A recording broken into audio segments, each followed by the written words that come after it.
Hi ಎಲ್ಲರಿಗೂ ನಮಸ್ಕಾರ. ಎಲ್ಲರೂ ಹೇಗಿದ್ದೀರಾ? ಚೆನ್ನಾಗಿದ್ದೀರಾ ಅಂದ್ಕೊಂಡಿದ್ದೀನಿ. ಬನ್ನಿ ಇವತ್ತು ಹಾಸ್ಯ ಸೀರಿಯಲ್ ಸ್ಟೋರಿನ ನೋಡ್ಕೊಂಬರೋಣ ಬನ್ನಿ. ಆ 3 ಜನ ರಂಗಣ್ಣನವರ ಮಕ್ಕಳು ಆಚೆ ಮಲಗಿರ್ತಾರೆ.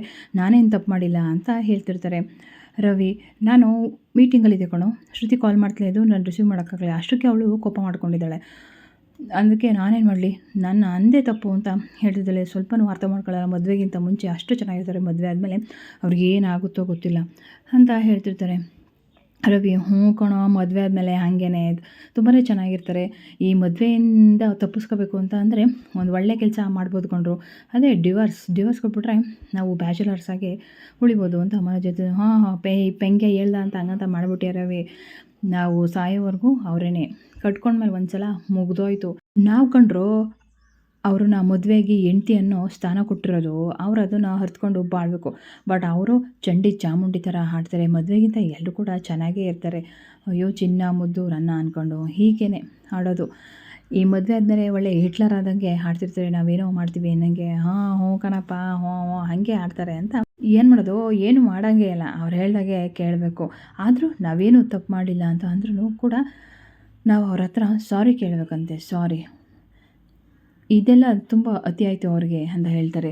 ಹೌದು. ಆಗ ಮನೋಜ ಇದ್ದನು ರೋಹಿಣಿಗೆ ಕಾಲ್ ಮಾಡ್ತಾರೆ. ಹಲೋ, ಏನೋ ಅಂತ ಕೇಳ್ತಾರೆ. ನಾವು ನಿಮ್ಮನ್ನ ಮದುವೆ ಆದಮೇಲೆ ನೀವು ಹೆಂಡ್ತಿ ಅಂತ ಅನಿಸ್ಕೊಂಡಿರೋದು. ಹಲೋ, ಈ ಡೈಲಾಗೆಲ್ಲ ಏನು ಆ ಸೂರ್ಯ ಹೇಳ್ಕೊಟ್ನಾ? ಆ ಸೂರ್ಯ ಹೇಳಿದ್ದನ್ನ ನೀವು ಹೇಳ್ತಾ ಇದ್ದೀರಾ? ಏನಿದ್ರು ಅವನಿಗೆ ಸರಿ ಇಡ್ರಿ ಫೋನ ಕೆಳಗೆ ಅಂತ ಹೇಳ್ಬಿಟ್ಟು ರೋಹಿಣಿ ಬೈದಿರ್ತಾನೆ. ಆಗ ಮನೋಜು ಬೇಜಾರು ಮಾಡಿಕೊಂಡು ಫೋನ ಇಡ್ತಾನೆ. ಏನು ಗೊತ್ತಾ, ಈ ಪೆಂಗೆ ಏನು ಹೇಳಿದ್ರು ಗೊತ್ತಾ, ಈ ಡೈಲಾಗು ಸೂರ್ಯ ಹೇಳಿರೋದು. ಅವನು ಹೇಳಿರೋ ಡೈಲಾಗ್ನ ನೀನು ನನಗೆ ಹೇಳ್ತಿದ್ಯಾ? ಇಡ್ರಿ ಫೋನ, ಅಮ್ಮಿಕೊಂದು ಮನಿಕೋ ಅಲ್ಲಿ ಅಂತ ಹೇಳ್ಬಿಟ್ಟು ಹೇಳ್ತಿರ್ತಾನೆ. ಅಷ್ಟೇ ಕಣೋ ಆಗಿರೋದು, ಈ ಪೆಂಗೆ ಹೋಗ್ಬಿಟ್ಟು ಅದನ್ನು ಹೇಳಕ್ಕೆ ಹೋಗಿದ್ದಾನೆ ಅಂತ ಹೇಳ್ತಾನೆ.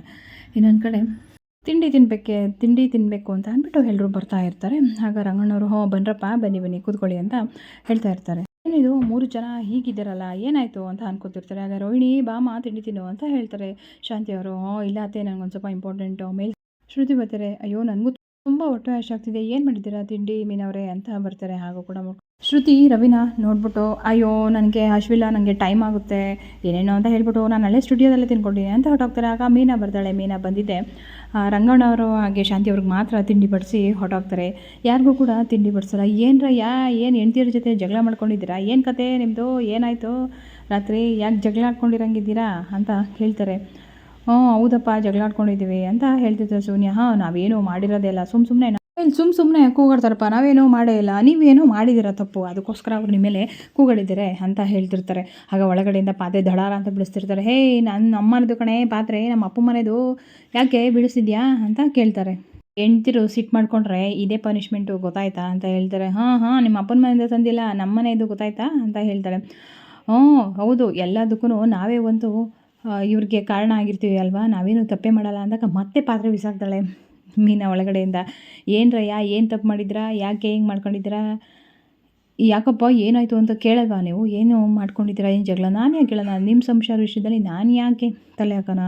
ಏನು ನಮ್ಮ ಸಂಸಾರ ನಿಮ್ಮ ಸಂಸಾರ ನಮ್ಮ ಸಂಸಾರ ಅಂತ ಬೇರೆ ಬೇರೆ ಮಾಡ್ತಿದ್ದೀರಾ ಅಂತ ಹೇಳ್ತಾರೆ. ಮತ್ತೆ ಬರ್ತಾಳೆ ಮೀನಾ. ಮತ್ತೆ ಬಂದ್ಬಿಟ್ಟು ಅವಳಿಗೆ ರಂಗಣ್ಣಗೂ ಮತ್ತು ಶಾಂತಿಗೂ ಇಬ್ರಿಗೂ ಬಡಿಸ್ಬಿಟ್ಟು ಹೋಗ್ತಾಳೆ. ಅಯ್ಯೋ, ಇವಳು ಬರೀ ರೈಸ್ ಬಾತ್ನ ಹಿಂಗೆ ಅಡುಕ್ಬಿಟ್ಟು ಹೋಗ್ತಿದ್ದೀರಾ, ಚಟ್ನಿನೇ ಆಗಲಿಲ್ಲ ಅಂತ ಕೇಳ್ತಾರೆ. ಏನಪ್ಪ ಕೇಳೋದಿಲ್ವಾ? ಯಾಕೆ ಏನಾಯಿತು ಅಂತ? ನಾನು ಯಾಕ್ರಯ್ಯ ಕೇಳಿ, ನಿಮ್ಮ ಗಂಡ ಹೆಂಡ್ತಿ ವಿಷಯ. ಶಾಂತಿ, ಯಾವುದೇ ಕಾರಣಕ್ಕೂ ನೀನು ಇವ್ರ ಪ್ರಾಬ್ಲಮ್ ಕೇಳೋಕ್ಕೆ ಹೋಗ್ಬೇಡ. ಕೇಳಿದ್ರ ಮೇಲೆ ನಾನು ಏನು ಮಾಡ್ತೀರೋ ನನಗೆ ಗೊತ್ತಿಲ್ಲ, ಏನು ಮಾಡ್ತಿರೋ ಬಿಡ್ತಿರೋ ನನಗಂತೂ ಗೊತ್ತಿಲ್ಲ.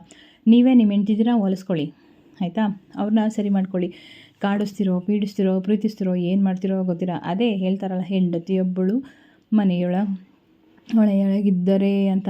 ಓ ಏನು ರೀ, ಹಾಡು ಬೇರೆ ಬಂದ್ಬಿಟ್ಟೈತೆ, ನಾನು ಒಬ್ಬಳೇ ಇರೋದು, ಇಬ್ಬರಲ್ಲ ಅಂತ ಹೇಳ್ತಾರೆ. ಪರವಾಗಿಲ್ವೇ, ನೆನಪಲ್ಲಿದೆ ಶಾಂತಿ, ನೀನು ಯಾವುದೇ ಕಾರಣಕ್ಕೂ ಇವ್ರ ವಿಚಾರಕ್ಕೆ ತಲೆ ಹಾಕೋಕ್ಕೆ ಹೋಗ್ಬೇಡ, ಅವರೇ ಸರಿ ಮಾಡ್ಕೊಳ್ಳಿ. ಹೋಗ್ರಯ್ಯ ತಿಂಡಿ ತಿಂದ್ಬಿಟ್ಟು ಫಸ್ಟು ನಿಮ್ಮ ಸಂಸಾರನ ಕಾಪಾಡ್ಕೊಳ್ಳಿ. ಅದೇನು ಮಾಡಿದ್ದಾರೆ, ಏನು ವಿಷಯ ಅಂತ ಕೇಳಿ ತಿಳ್ಕೊಂಡು ಅವ್ರ ಹತ್ರ ಸಾರಿ ಕೇಳಿ, ಕ್ಷಮೆ ಕೇಳಿ.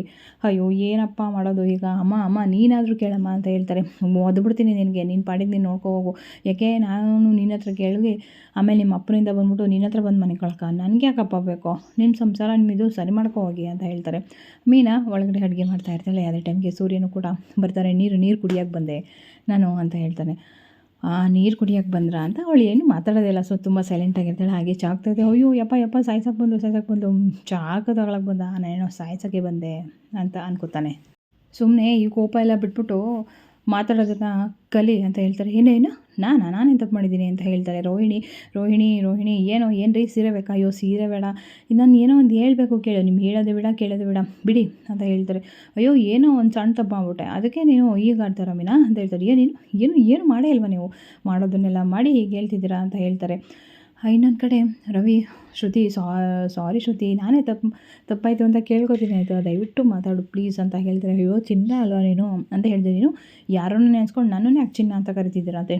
ಯಾರೂ ಅಲ್ಲ, ನಿನ್ನೆ ಕರಿತಿರೋದು ಚಿನ್ನ ಅಂತ, ಪ್ಲೀಸ್ ನನ್ನ ಕ್ಷಮಿಸ್ಬಿಡು ಶ್ರುತಿ, ಸಾರಿ ಶ್ರುತಿ, ಇದೇ ಇದರಲ್ಲಿ ನಂಗೊಂದು ಮುತ್ತು ಕೊಡು ಶ್ರುತಿ ಅಂತ ಕೇಳ್ತಾರೆ. ಏನು ಮುತ್ತು ಕೊಡಬೇಕಾ ಅಂತ ರೋಹಿಣಿ ನನ್ನ ಕಡೆ ಕೇಳಿದೆ. ಆಗೋದೇ ಇಲ್ಲ, ಸಾಧ್ಯನೇ ಇಲ್ಲ, ನಾನು ಯಾಕ್ರಿ ಮುತ್ತು ಕೊಡಬೇಕು? ಮಾಡಿರೋದು ನೀವು ತಪ್ಪು, ನೀವೇ ಸಾರಿ ಕೇಳಿ ಫಸ್ಟು ಅಂತ ಕೇಳ್ತಾರೆ.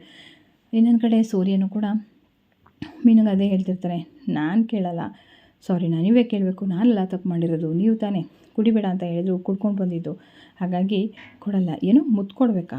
ಮುತ್ತ ಚಾನ್ಸೇ ಇಲ್ಲ, ನನ್ನಿಂದ ಅದು ಹೇಗೆ ತೊಗೋತೀರಾ, ತೊಗೊಳ್ಳಿ ನೋಡೋಣ ಅಂತ 3 ಜನ ಹೇಳ್ತಿರ್ತಾರೆ. ನಾವು ಯಾವುದೇ ಕಾರಣಕ್ಕೂ ಮುತ್ತು ಕೊಡಲ್ಲ, ನೀವು ಹೇಗೆ ತೊಗೋತೀರಾ ಬೇಕಾದ್ರೆ ತಗೊಳ್ಳಿ ಅಂತ ಹೇಳ್ತಾರೆ. ಅದು ತುಂಬ ಪ್ರೀತಿಯಿಂದ ರೊಮ್ಯಾಂಟಿಕ್ಕಾಗಿ ಈ ಸೀನ್ನ ತುಂಬ ಚೆನ್ನಾಗಿ ತೆಗೆದಿದ್ದಾರೆ. ಸೂರ್ಯ ಬೇಕು ಅಂತ ಅಡುಗೆ ಮನೆಯಲ್ಲಿ ತರಕಾರಿ ಎಲ್ಲ ಚೆಲ್ತಾ ಇರ್ತಾರೆ. ಇನ್ನೊಂದು ಕಡೆ ಮನೋಜ್ ರೋಹಿಣಿನ ತುಂಬ ಕಳಿಸ್ತಾ ಇರ್ತಾನೆ. ಹಾಗೆ ರವಿ ಮತ್ತು ಶ್ರುತಿ ಇಬ್ಬರು ಕೂಡ ಹಾಗೆ ರೊಮ್ಯಾಂಟಿಕ್ಕಾಗಿ ಲವ್ ಮಾಡ್ತಾ ಇರ್ತಾರೆ, ಅವಳನ್ನ ಹೊಲಿಸ್ಕೋಬೇಕು ಅಂತ ಅಂದ್ಬಿಟ್ಟು. ಇನ್ನೊಂದು ಕಡೆ ಸೂರ್ಯ ಮೀನಾಗೆ ಕೊತ್ತಂಬರಿ ಸೊಪ್ಪು ಅದನ್ನು ಇಟ್ಕೊಂಡು ನೀರನ್ನ ಚುಂಬಿಸ್ತಾನೆ. ಆಗ ಫುಲ್ಲು ಮೈ ಜುಮ್ ಅನಿಸುತ್ತೆ. ಆಗ ರೊಮ್ಯಾಂಟಿಕ್ಕಾಗಿ ಹಾಗೆ ನಿಂತುಬಿಡ್ತಾಳೆ. ಅವಳನ್ನ ಹೇಗಾದರೂ ಮಾಡಿ ಹೊಲಿಸ್ಕೊಳ್ಳೇಬೇಕು ಅಂತ ಹೇಳ್ಬಿಟ್ಟು 3 ಜನನು ಹಾಗೆ ಒಂದು ಡ್ಯುಯೆಟ್ ಸಾಂಗ್ನ ಹಾಡ್ತಾ ಅವ್ರ ಜೊತೆ ಡ್ಯಾನ್ಸ್ ಮಾಡೋಕ್ಕೆ ನಿಂತ್ಕೋತಾರೆ. ನೀವು ಇದನ್ನು ಇಲ್ಲಿ ಬರೋವಂಥ ಸಾಂಗ್ ನೋಡಬೇಕು ಅಂತ ಅಂದರೆ ನೀವು ಟಿ ವಿಯಲ್ಲೇ ನೋಡಬೇಕು. ಟಿ ವಿಗೂ ಮುಂಚೆ ಸ್ಟೋರಿನ ನನ್ನ ಒಂದು ಚಾನಲಲ್ಲೇ ನೀವು ಅರ್ಥ ಮಾಡ್ಕೋಬೋದು ಅಂತ ಹೇಳ್ತೀನಿ. ಹಾಗೆ ರೊಮ್ಯಾಂಟಿಕ್ಕಾಗಿ ಹಾಡು ಹೇಳ್ತಾ ಸಾಂಗ್ ಹೇಳ್ತಾ ಅವರಿಬ್ಬರನ್ನು ಹೋಲಿಸ್ಕೊಂಡು ಅವ್ರ ಕೈ ಮುದ್ದು ಕೊಡಿಸ್ಕೊತಾರೆ. ನಂತರ ಇನ್ನೊಂದು ಕಡೆ ಮೀನಿಗೆ ಆರ್ಡರ್ ಸಿಕ್ಕಿರುತ್ತಲ್ಲ, ಮದುವೆ ಆರ್ಡರು ಹೊರಗಡೆ ಡೆಕೋರೇಷನ್ದು, ಅದನ್ನು ಡೆಕೋರೇಷನ್ ಮಾಡೋಕ್ಕೆ ಅಂತ ಹೋಗಿರ್ತಾರೆ. ಆಗ ಕಾರ್ದೆಲ್ಲ ನೀಟಾಗಿ ಮಾಡ್ತಾರೆ.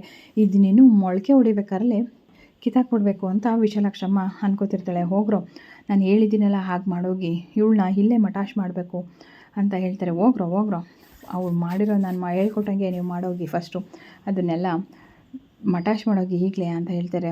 ಸರಿ ಮೇಡಮ್ ಹೋಗ್ತೀವಿ ಅಂತ ಹೇಳ್ಬಿಟ್ಟು ಒಳಗಡೆ ಒಂದಿಬ್ಬರು ರೌಡಿಗಳು ಹೋಗ್ತಾರೆ. ಏನು ರೀ ಇದು ಹಿಂಗೆ ಮಾಡಿದ್ದೀರಾ ಡೆಕೋರೇಷನು? ಯಾರೇ ಮಾಡಿದ್ದು? ನಾವೇ ಕಣ್ರಿ ಮಾಡಿದ್ದು, ಯಾಕೆ ಚೆನ್ನಾಗಿ ಮಾಡಿಲ್ವಾ ಅಂತ ಕೇಳ್ತಾರೆ. ಏನಿದು ಈ ಥರ ಮಾಡಿದ್ದೀರಾ? ಈ ಥರ ಡಬ್ಬ ಡೆಕೋರೇಷನ್ ಕಾರಲ್ಲಿ ನನ್ನ ಮಗ ಅಂತೂ ಹೋಗಲ್ಲ, ಅಷ್ಟು ಕೆಡ್ದಾಗ ಮಾಡಿದ್ದೀರಾ, ಇದೆಲ್ಲ ಏನು ರೀ ಇದು ಹಿಂಗೆ ಮಾಡಿದ್ಯಾ, ಇಷ್ಟು ಕಳಪೆ ಹೂವು ಹಾಕಿದ್ಯಾ, ಒಣಗೋಗಿರೋ ಹೂವು ಹಾಕಿದ್ದೀರಾ ಅಂತ ಎಲ್ಲ ಕೂಡ ಹೇಳಿ ನೋಡಿ ಕಿತ್ತಾಕ್ತೀನಿ ಅಂತ ಹೇಳ್ಬಿಟ್ಟು ಅದೆಲ್ಲ ಕಿತ್ತಾಕ್ತಾ ಇರ್ತಾನೆ. ಇದೆಲ್ಲ ಡೆಕೋರೇಷನು, ಇದನ್ನು ಕೂಡ ಕಿತ್ತಾಕ್ತೀನಿ ನೋಡಿ ಈಗ ಅಂತ ಹೇಳ್ತಾರೆ. ಆಗ ಮೀನಾ ಬರ್ತಾರೆ. ಅಯ್ಯೋ ಏನಾಯಿತು, ಯಾಕೆ ಹಿಂಗೆ ಮಾಡ್ತಾಯಿದ್ದೀರಾ ಅಂತ ಎಲ್ಲ ಕೇಳ್ತೀವಿ. ಏನು ರೀ ಇದು ಇಷ್ಟು ಕೆಡ್ದಾಗ ಮಾಡಿದ್ದೀರಾ, ನಾನು ಗಂಡಿನ ಕಡೆಯವರು ಅಂತ ಹೇಳ್ಕೊಂಡು ವಿಶಾಲಾಕ್ಷಮ್ಮ ಕಿತ್ತಾಕಿದ್ದು ನೆನೆಸ್ಕೊತಿರ್ತಾರೆ. ಅಯ್ಯೋ ಇದು ಆ್ಯಕ್ಚುಲಿ ಇದು ಕನಸಾಗಿರುತ್ತೆ. ಆಗ ಅಯ್ಯೋ ನಿಜ ಆಗಿರಿ ಇನ್ನೂ ಎಷ್ಟು ಚೆನ್ನಾಗಿರುತ್ತೆ ಅಲ್ವಾ ಅನ್ಕೋತಿರ್ತಾಳೆ ವಿಶಾಲಾಕ್ಷಮ್ಮ. ಇದು ನಾನು ನಿಜವಾಗ್ಲೂ ನಿಜವಾಗ್ಲೂ ಕನಸು ಮಾಡ್ಕೊಳ್ಳೋಣ, ಹೋಗ್ಬಿಟ್ಟು ನಾನು ಹೇಳ್ದಂಗೆ ಮಾಡೋಗಿ ಅಂತ ಹೇಳ್ತಾರೆ. ಅವ್ರ ಕಡೆ ಇಬ್ಬರು ರೌಡಿಗಳು ಅದೇ ಟೈಮ್ಗೆ ಬರ್ತಾರೆ. ಯಾರು ಡೆಕೋರೇಷನ್ ಮಾಡಿರೋದು ಇದು ಅಂತ. ನಾನೇ ಮಾಡಿರೋದು, ನಾವು ಯಾವ ಗಂಡಿನ ಕಡೆಯವರು, ಏನಿದು ಹಿಂಗೆ ಮಾಡಿದ್ದೀರಾ ನೀವು, ಈ ಥರ ಡಬ್ಬ ಡೆಕೋರೇಷನ್ ಮಾಡಿದ್ದೀರಾ, ಒಣಗೋಗಿರೋ ಹೂವೆಲ್ಲ ಹಾಕಿದಿರಲ್ಲ ಅಂತ ಅನ್ಕೋತಿರ್ತಾರೆ. ಆಗ ಮೀನು ಜೊತೆ ಬಂದಿರೋಂಥ ಹೆಂಗಸರೆಲ್ಲ ಇವರು ಮದುವೆಗೆ ಬಂದಿರೋರು ಕಾಣ್ತಿಲ್ಲ, ಬೇಕು ಅಂತ ಡೆಕೋರೇಷನ್ನ ಹಾಳು ಮಾಡೋಕ್ಕೆ ಬರ್ತಿದ್ದಾರೆ ಅಂತ ಹೇಳ್ಬಿಟ್ಟು ಎಲ್ಲರೂ ಕೂಡ ಬನ್ನಿ ಹೋಗೋಣ ಅಂತ ಬರ್ತಾರೆ. ಏನು ಮಾಡ್ತಿದ್ದೀರಾ ಅಂತ ಕೇಳ್ತಾರೆ. ಅವರು ಒಂದು ಇದನ್ನು ಬುಟ್ಟಿ ಉಳಿಸೇ ಬಿಡ್ತಾರೆ. ಏನು ಮಾಡೋಕ್ಕೆ ನಿಂತಿದ್ದೀರಾ ಇಲ್ಲಿ, ಯಾರ್ರೀ ನೀವು ಅಂತ ಹೇಳ್ಬಿಟ್ಟು ಹೆಂಗಸರೆಲ್ಲ ಸೇರ್ಕೊಂಡು ಚೆನ್ನಾಗಿ ಬಾರಿಸ್ತಾ ಇರ್ತಾರೆ. ಇಲ್ಲಿ ನಾವು ಮಾಡಿರೋಂಥ ಡೆಕೋರೇಷನ್ ಕೆಡ್ಸೋಕ್ಕೆ ಬಂದಿದ್ದೀರಾ, ಯಾರು ನೀವು, ಯಾವ ಕಡೆ ನೀವು ಅಂತ ಹೇಳ್ಬಿಟ್ಟು ಚೆನ್ನಾಗಿ ಗೂಸ್ ಬಾರಿಸ್ತಿರ್ತಾರೆ. ಆಗ ವಿಶಾಲಾಕ್ಷಮ್ಮ ಅದನ್ನೇ ಕೂಡ ನೋಡ್ತಾ ಇರ್ತಾರೆ. ಅಯ್ಯೋ ನನ್ನ ಪ್ಲ್ಯಾನ್ ಅಲ್ಲ, ಹಿಂಗೆ ತಲೆಕೆಳ ಮಾಡ್ಬಿಟ್ಲಲ್ಲ ಇವಳು ಅಂತ ಅನ್ಕೋತಿರ್ತಾರೆ. ಇದಿಷ್ಟು ಇವತ್ತಿನ ಸ್ಟೋರಿ. ನಿಮ್ಮೆಲ್ರಿಗೂ ಕೂಡ ಈ ಸ್ಟೋರಿ ಇಷ್ಟ ಆಗಿದೆ ಅನ್ಕೋತೀನಿ. ಪ್ಲೀಸ್ ನನ್ನ ಚಾನಲ್ನ ಸಬ್ಸ್ಕ್ರೈಬ್ ಮಾಡಿ ಅಂತ ಕೇಳ್ಕೊತೀನಿ. ನಿಮ್ಮ ಸಪೋರ್ಟ್ ನಮಗೆ ತುಂಬಾ ಮುಖ್ಯ. Thank you.